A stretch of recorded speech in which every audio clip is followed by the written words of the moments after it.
Las personas no son perfectas y precisamente eso es lo que nos hace únicos. Gracias a nuestras imperfecciones podemos intentar mejorar y ser cada día un poco mejores. Saludos a todos, soy Luis González y expondré el tema correspondiente al pago por consignación. Especialmente es un tema importante, ya que explicaré puntos como conceptos doctrinales, la aplicación desde el punto de vista desde las obligaciones, la naturaleza jurídica y sus figuras, la normativa que regula este pago y otros aspectos relevantes correspondientes al tema. Iniciamos con conceptos doctrinales. Esta institución se originó en el derecho romano, la cual la consagró ya como el derecho del deudor para contrarrestar la mora de su acreedor. Tener como pagado aquello que el acreedor está en mora de recibir. Así, en caso de repugnancia de dicho acreedor, el deudor se libera mediante la consignación de lo debido en el lugar designado por el magistrado. Primero iniciamos con un concepto de vidas Gerardo.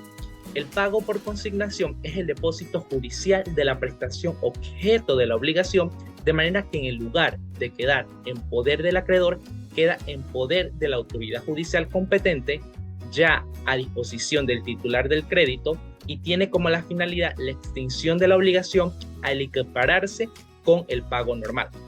Ospina en una segunda definición, él dice que cuando el acreedor no comparece o se niega injustamente a recibirlo y consiste la consignación que el deudor o quien está autorizado para pagar por él hace de la cosa debida en manos del depositario y designado por el juez, mientras Díez Picasso, desde un punto de vista más descriptivo, conceptúa la consignación como el procedimiento puesto por la ley en favor del deudor para liberarse de una obligación mediante la puesta a disposición de la autoridad judicial de las cosas debidas en determinadas circunstancias. Mientras Castán, por su parte, dentro de un criterio mucho más amplio, nos conceptúa la consignación como el depósito que en forma legal hace el deudor de la cosa objeto de la obligación cuando el acreedor no quiere o no puede recibirlo. Ahora, modo de extinción de las obligaciones que verifica mediante la intervención judicial solicitada por el deudor que ejerce coactivamente su derecho a liberarse para suplir la falta de cooperación del acreedor o para salvar obstáculos que imposibilitan el pago directo y espontáneo. De todas estas definiciones podemos deducir que se trata de un depósito en sentido técnico y jurídico y que puede ser hecho de dos maneras, o bien a disposición de la autoridad judicial o bien extrajudicial. La consignación desde el concepto, desde la obligación. Sabemos que es una obligación, es el vínculo jurídico en la cual una persona está vinculada con otra a dar, hacer o no hacer. Ahora veámoslos desde la obligación de dar. Pueden ser objeto de este expediente. En efecto, el procedimiento de esta consignación está pensado únicamente para las obligaciones de dar y es aplicable sobre todo a la entrega de cosas muebles. Algunos autores como Beltrán de Heredia, él dice que el contrato de depósito solo puede ser objeto de las cosas muebles. Se estima que la ley se opone a la admisibilidad de la consignación de los inmuebles, postura que, de acuerdo con la opinión de él, común, él dice que se rechaza en la doctrina, porque tanto por entender que en el término de depositar se utiliza no el sentido estricto del contrato tipo de depósito, sino el de dar en guarda o custodia, como porque atendida la finalidad que persigue la consignación, que es liberar al deudor de la obligación en los supuestos previstos por la ley. Se da absurdo, dice él, de hacer peor condición al deudor de la cosa inmueble que al de la cosa mueble por la interpretación literal de la ley. En las obligaciones de no hacer se plantea el problema, puesto que por definición no requiere la cooperación del acreedor para ser cumplidas. En consecuencia, el deudor las cumple sin intervención ni necesidad de aceptación por el accipiens, en ese caso el acreedor, y el deudor cumple por su mera actividad durante el tiempo previsto. No cabe por lo tanto que esto no puede cumplir o negarse ello el acreedor. En las obligaciones de hacer, como indica Oscar Yaham, no se puede consignar, pues una conducta no puede depositarse ni oponerse a disposición. Por otra parte, un sector doctrinal estima que con el ofrecimiento del pago no aceptado por el acreedor se libera el deudor, extinguiendo la obligación. De lo contrario, el deudor quedará obligado indefinitivamente al capricho del acreedor. La naturaleza jurídica del pago por consignación. El deudor tiene no solo el interés, sino el derecho a liberarse de la obligación cuando llegue el momento oportuno.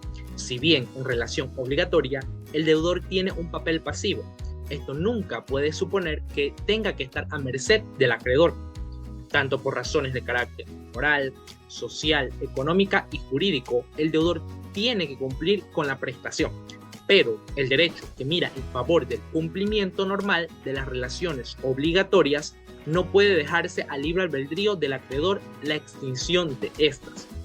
Puede suceder que el acreedor no quiera o no pueda recibir lo que se le debe, se encuentra alejado de su domicilio, está enfermo o está indispuesto, etc.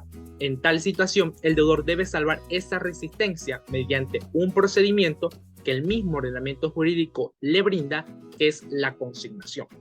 Ahora resaltaré diferentes figuras que aparecen en el pago por consignación. Entre estos están los tribunales competentes, donde el juez adecuado para conocer el proceso debe surgir mediante la cuantía que determina la parte demandante. Esto se infiere en el artículo 159 del Código Judicial, que se declara que los jueces del circuito son los competentes para conocer del pago por consignación cuando la cuantía sea mayor de 5.000 balboas. Por lo cual, cuando se considera que los jueces municipales son los competentes para tramitar los procesos de pago por consignación cuando la cuantía es mucho menor de 5.000 balboas. En cuanto al tipo de obligación, la solicitud debe contener la explicación muy detallada de la obligación que originó los hechos. El derecho del acreedor debe estar reconocido, ya que la finalidad de este no es más que todo entrar en conflicto de la titularidad del derecho. En el artículo 145 del Código Judicial permite que el proceso se transforme en sumario cuando los acreedores estén en desacuerdo respecto a los intereses que le correspondan a cada uno de ellos. El depositario. Esta figura se emplea cuando la obligación consiste en entregar bienes distintos de dinero o valores. Podemos resaltar la pluralidad de los acreedores. Es otra figura cuando varias personas pretendan tener el derecho a cobrar. El deudor debe indicar las generales de los acreedores, incluyendo la dirección de cada uno y dejar lo más claro posible cuál es la pretensión del acreedor. Normativa del pago por consignación. El pago por consignación está reglamentado en el Código Civil en los artículos 1063 al 1067 y en nuestro Código Judicial del 1446, 1475 al 1481. ¿Cuándo se puede hacer el pago por consignación? Nos dice la ley que en el artículo 1063 se limita a expresar que el deudor queda libre de la responsabilidad mediante la consignación de la cosa debida y que producirá ese efecto cuando se haga estado el acreedor ausente o incapacitado para recibir el pago en el momento en que deba hacerse, o cuando varias personas pretendan tener derecho a cobrar, o cuando se haya extraviado el título de la obligación, o cuando el acreedor es desconocido. Pero en este artículo, en su inciso final, dice que la consignación es ineficaz si no se ajustara estrictamente a las disposiciones que regulan el pago. Cabe hacer el pago por consignación cada vez que el deudor se encuentra en la necesidad jurídica de pagar y por alguna razón ajena a él no puede hacerlo. Este es el sentir del Código Civil según nos refleja en el inciso segundo. Aclara que la consignación produce el mismo efecto de liberar al deudor de responsabilidad en los casos que allí mismo señala. Esos casos no envuelven una enumeración taxativa. ¿Cómo se realiza el pago por consignación? Este pago se hace de la siguiente manera.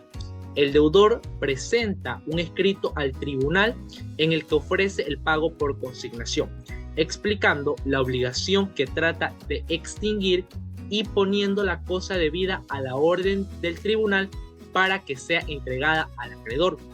Después, el juez manda a depositar la cosa debida y hace notificar al acreedor para que éste en el plazo de 3 días diga si acepta o no acepta el pago.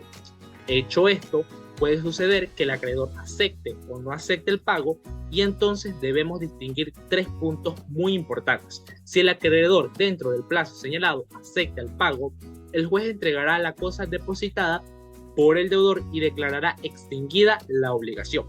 Si el acreedor nada dice en el plazo señalado, el tribunal aceptará la consignación y declarará extinguida la obligación y dispondría que se entregue la cosa cuando el acreedor quiera recibirla.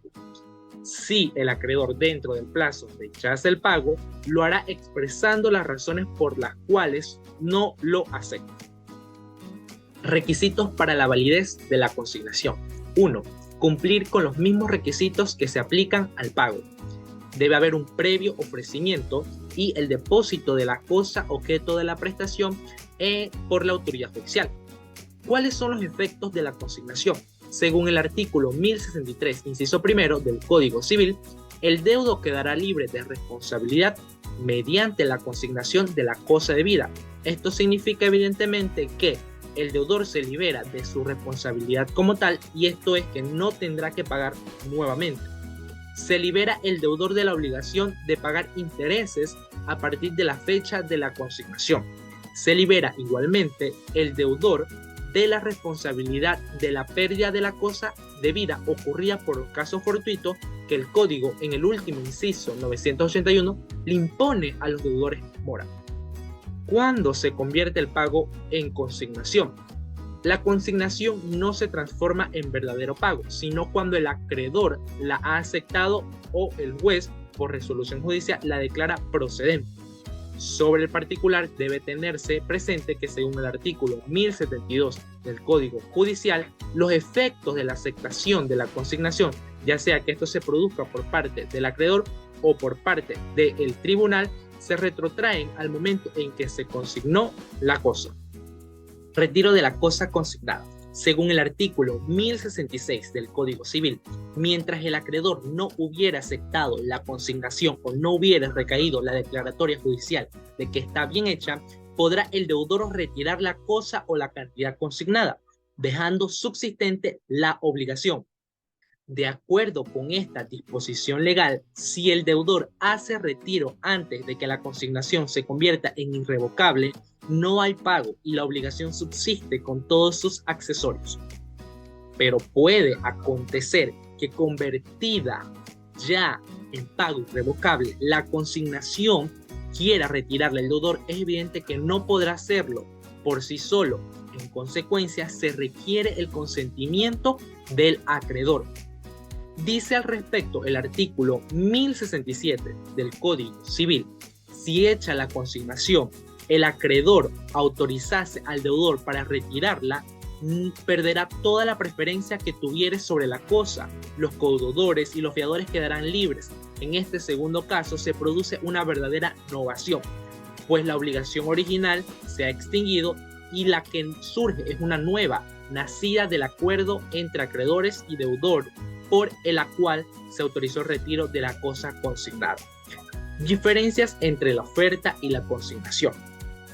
Hay que tener presente que se puede distinguir dos cosas importantes. Uno, que la oferta es un acto la cual el deudor se manifiesta dispuesto a cumplir la obligación y esta puede ser real y verbal.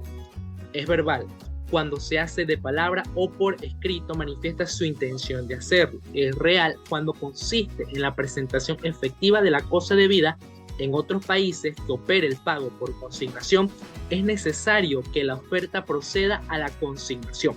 En Panamá ello no es así. El procedimiento de la consignación envuelve a la oferta misma. Luego de explicado todo el tema correspondiente al pago por consignación, es momento de aplicar este tema de manera práctica en ejemplo y jurisprudencia del tema. Yo como deudor, ¿cuándo puedo hacer el pago por consignación?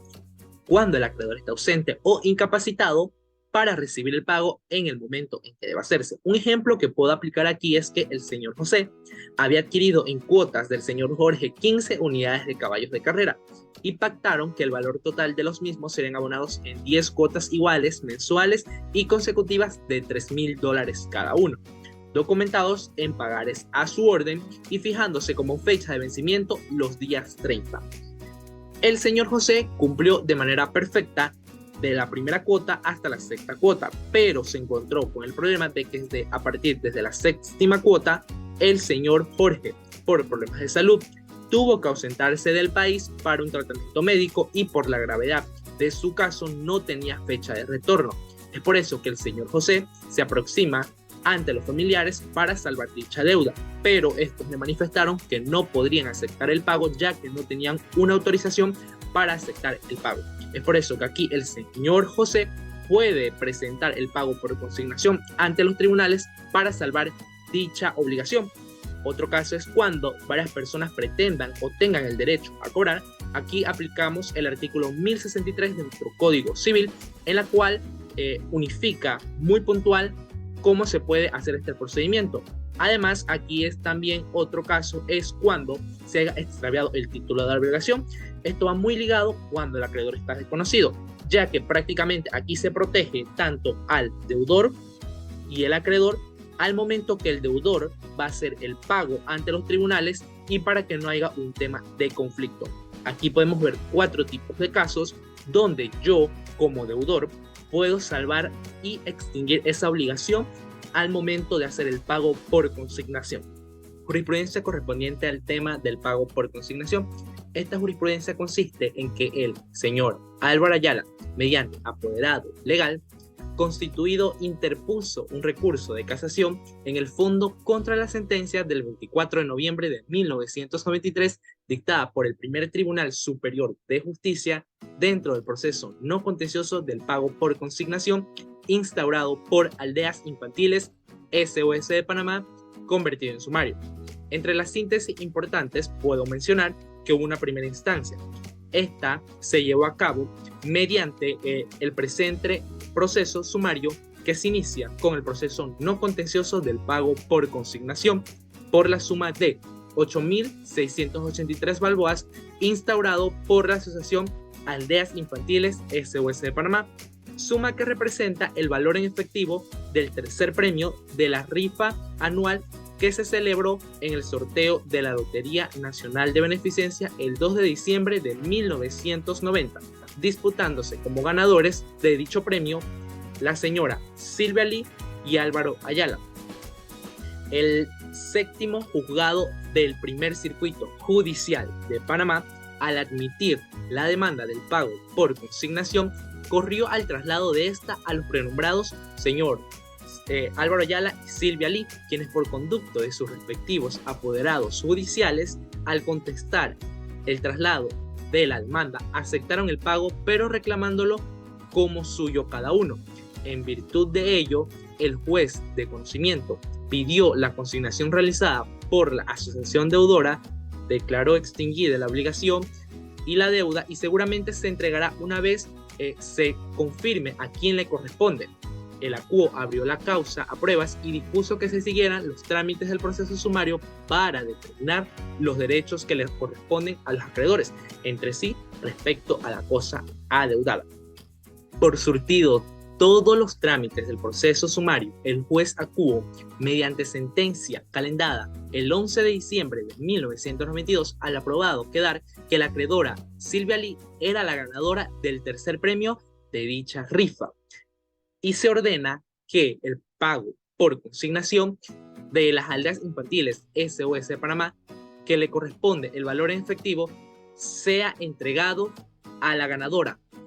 Pero resulta que el señor Álvaro Ayala, contra esta sentencia, interpone un recurso de apelación, ingresando así el negocio al primer Tribunal Superior de Justicia para que éste conociera de la alzada. El primer Tribunal Superior, surtida la sustanción de la segunda instancia por la sentencia del 24 de noviembre de 1993, confirma la sentencia y se da un examen de las causales invocadas y también él presenta los motivos que se fundamentan en diferentes causales, y él alega que se recurre más que todo a la infracción de las normas sustantivas del derecho por violación directa y que ha influido sustancialmente en la dispositivo de la sentencia. Los cargos de la violación directa de que se acusa a la sentencia atacada se hace consistir el impugnante en que el fallo impugnado ubica como parte titular activo como acreedora de la obligación a Silvia Lee, y que a pesar que con respecto a ella el negocio jurídico no se llevó a perfeccionar precisamente porque no se cumplió con su contrapartida al pagar los $10 antes que ocurriera el evento celebrado del sorteo de la gran rifa. El Tribunal Superior, al dictar la sentencia recurrida, desconoció que el señor Álvaro Ayala es la contraparte de un contrato aleatorio celebrado por la Asociación Aldeas Infantiles SOS de Panamá y en consecuencia el titular activo de la relación en virtud de que éste cumplió con su obligación de pagar lo que le correspondía antes del evento, y al hacerlo se perfeccionó con el respecto a él y al contrato. La sentencia en segunda instancia inobservó la norma de la interpretación de los términos y las condiciones del contrato que se perfeccionó con respecto a Álvaro Ayala. Como conclusión, podemos decir que esta jurisprudencia se vio un fuerte conflicto entre la disputa de un acreedor en recibir el pago por consignación, ya que por diversas circunstancias y errores, la señora Silvia Lee no pagó dicha suma de la obligación que le correspondía al pagar la rifa, pero mientras el señor Álvaro Ayala sí cumplió con este y fue puesto el pago por consignación a su disposición.